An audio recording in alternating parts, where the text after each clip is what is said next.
We're a day centre that provides services for homeless people in Newport. Until recently, we've only been open 3 days a week because we didn't have enough funding.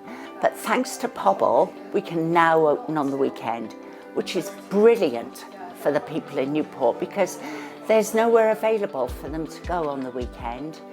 So the Olive Branch used to be open during the week, and there was no provision for in the daytime for people who are homeless to just get out of the weather, have a bit of support. Homelessness doesn't stop on the weekends, the need doesn't stop on the weekends.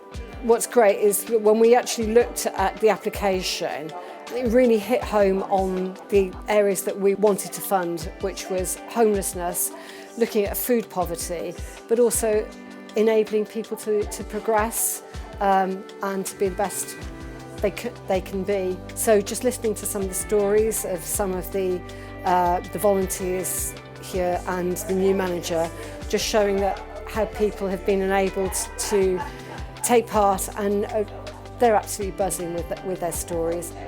I was a drug addict for nearly 20 years, been homeless on the street.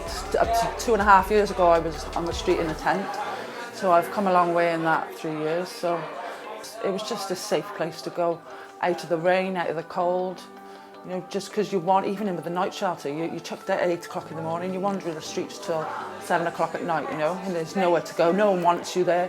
And it's a nice place to come and just be safe, watch a film, chill out on the settee, have a sleep if you want, just eat food and just be with good people.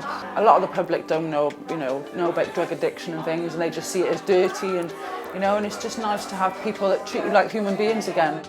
Really, it's the kindness and the generosity of the volunteers and the trustees, the people that give their time to support organisations like this that actually make a real difference to people's lives. And when I say they make a difference, sometimes that can be as simple but as critical as the difference between life and death.